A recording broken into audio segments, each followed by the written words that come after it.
Babuzaako mu ngeri ey'enjawulo. Assalamu alaikum warahmatullahi wabarakatuh. Kansubire muli malidadi sana era mwasibe bulungi era yonna najja musiza okwanga mutulaba mukama ate abakuumye eri mwenna abayita mu mbeera etali nnungi sorry nnyo era twagala obbakubiriza n'obbagamba muno buli kimu kigenda kubeera malidadi sana just yongera kubanga okkiriza but on the other note olunaku leero munzikirize etandike n'amawulire ag'essanyu ennyo amawulire amalungi amawulire agenda ate okubanga gabeewuunyisa. Happy birthday eri abantu bano wammanga Uganda's finest era nga be bamu ku abakulu abaddewo ennyo mu ministry oba mu nsika y'ebyamasanyu era nga bano munnange si balala naye kansooka endowooza tukongratulating abayitale bonna ono omukulu Brian White, congratulations number 1 Italiana oba Italiano gwe tulina mu ggwanga Uganda era olunaku lweggulo bawangudde ekikopo kya Europa League bagita Europa League Euro yes yanti Europa zawukana ayolesi yansingo bimanya Euro 2021 abayeri mu Europe isegeda amasaza ago nagona ago nensi zo Europe zona zivayo nezikwatagana mujjukire Portugal yavaako ndoza zali semi final teyatukana ku semi final quarter final level of 16 round omupiira si byangu zebetegera bya basketball naye nga aba-Italians embeera gye baalaze yabadde y'amaanyi nnyo omupiira gwagwedde emu ku emu then bagenda mu penalties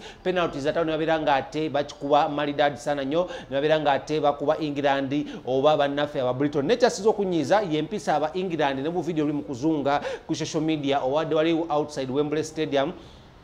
nga bano bavuddeyo ne bakuba abayitale mu ngeri etabadde ennungi nnyo era nga adde bagitadde ku ngeri ya racism n'engeri y'okubaamu nno omu ku ba Italianos omukulu yasise mwana mulenzi okuva ali mu club ya Arsenal Saka bamuyita Saka sikyo Yohani Saka yesiyoyo Yohani Saka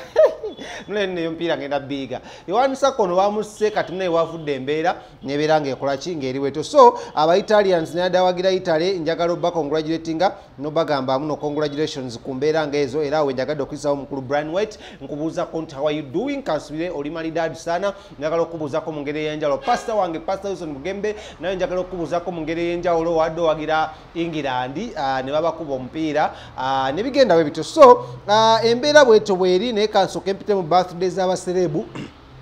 olunaku olwaleero eziri wali ku social media ngera tugatandika ne mwana muwala amanyiddwa nga Jean Nakachwa. Happy birthday eri omukyala amanyiddwa nga Jean Nakachwa nga omulaba mu bifaananyi ngera munnange ono mukyala neeyimba okitegedde era mumujjukira wali mukyala Neighbor yes mukyala Neighbor mumujjukira wali mu biseera bya Radio 1 mu program ey'okumakya emanyiddwa nga binsanga wano one of the premium best shows mu ggwanga lya Uganda era nga ono yalingamu omusajja amanyiddwa nga Charles Peter Senkubuge mwalingako omusajja Andrew Benon Kibuuka nga Mighty Simba ebiseera bwe y'amaanyi nga buli kumakya buli radio TV Star radio taxi boda buli wamu woyita mu butale nga bawuliriza binsanga wano era nga yalinganga actingamu nga mukyala Neighbor era nga yali ava walimu bakayimbira drama actors era nga basanga bali esaidi z'emakinde so ekayekayeka munnange amasanyu mangi nnyo nga nzigyeko omukyala amanyiddwa nga Jean Nakachwa ate nga yamanyikibwa nnyo mukazanya akamanyiddwa nga mukyala Neighbor tuzizaako omusajja amanyiddwa nga Charles Peter Senkubuge era naye leero mazaalibwa ge Charles James Senkubuge yes Charles James Senkubuge era nga yali omukulu bapiddi w'ebiseera bya Radio Simba era nga yera n'omukulu y'omu amanyiddwa nga Andrew Benon Kibuuka omulangira Ndawusi ne Jean Nakachwa so embeera bwezito bwezirinjagadde just kubeera nga nkola ki nga mbayisaamuko olunaku olwaleero because yali de maite miyisanga nolwensi wagiwulirizaakoko bisangano ebiseera ebyo nga bavuga speed banjagaza n'okukola ku radio abasajja abo naye nga kaspeedi kawe wakawuliranga kumakya Ndawusi aludde mu kintu kino okimanyi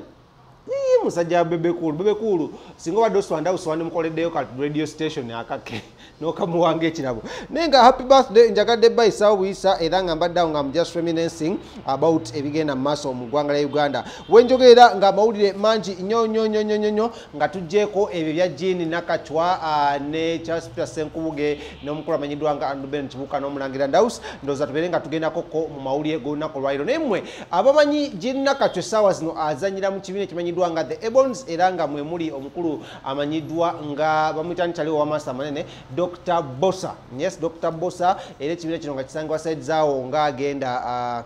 bayitawo batya ewali opposite ne popo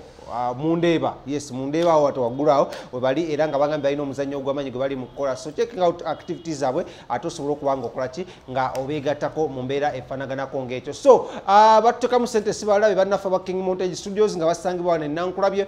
wetusangibwa wennyini ku kizimbe ekimanyiddwa nga Prime Tower. Ojja kola ekipande kyaffe oba ekipinde ekinene ennyo tetwatimba waweeru kiriko King Montage Studios. Yambuka waggulu tukuba ebifaananyi ku mikolo, ku mbaga, kwanjula, kuhinjirwa n'embeera ezifaanaganako ng'ezo. So jangu tuwagire mu kaseera kana ka COVID-19 tutambula because tulibesesho waka tujja kujja waka tubeerawo mu ssanyu ne munnaku. So jangu tuwagire tube nga tukusako services zaffe zonna zonna katukolemu katunobwetti tukumwa tinamole amala manyo wano ku Save Just Tovao.